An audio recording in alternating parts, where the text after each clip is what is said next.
na bayan sa probinsya kung saan ang buhay ay nakasalalay sa biyaya ng dagat.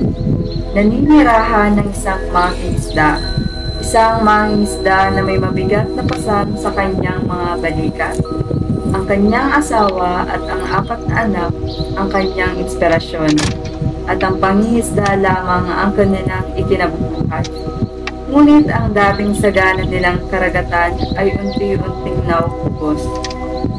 Bunga ng polusyon at labis na pangingisda.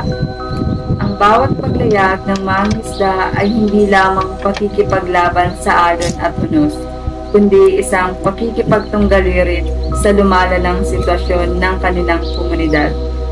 Isang pakikipaglaban para sa kinabukasan ng kanyang pamilya.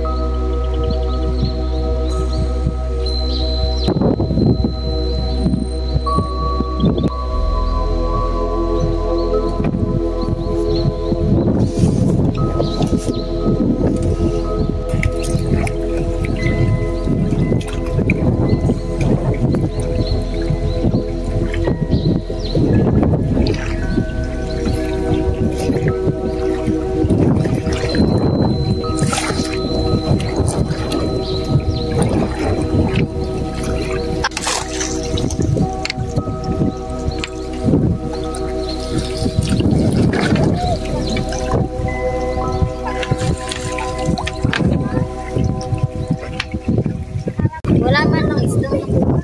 Puro kalapit na nakuha.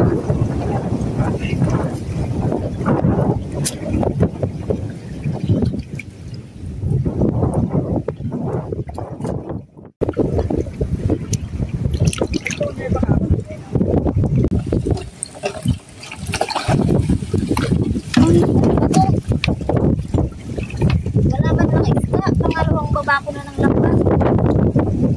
Ano kaya kakainin ng pamilya ko nito?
May nahuli akong isda, pero po konti naman.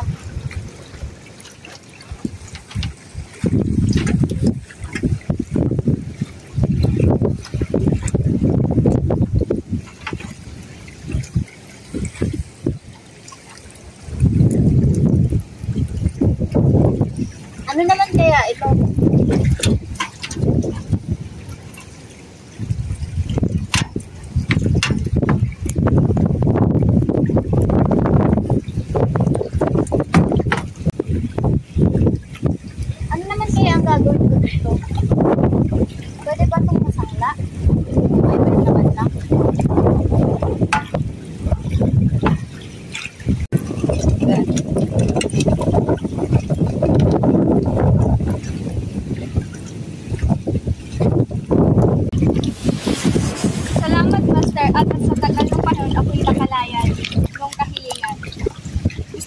maraming pera, bahay, o maraming babae? Bakit? Sino ka ba? Saan ka ba galing? Bakit? Ano mo ba ng regalo? Lahat ng kahilingan mo itutuparin ko. Pero sa isang kondisyon, Bakit? Ano ba ang kondisyon? Ano ba ang kondisyon? buhay mo. Ka ng kahilingan? Kaya ng kahilingan? Makapangyarihan ka. Kaya mo kahilingan. Oo naman. Masyado pang bata ako para ito. Andiyan na si tatay ka na nga!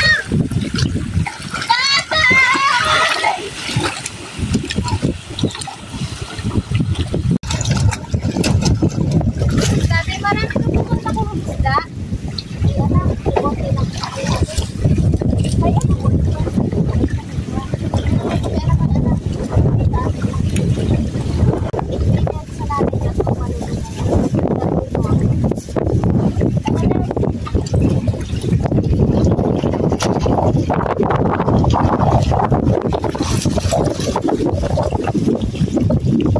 hindi ko kailangan ng ano makapangyarihan.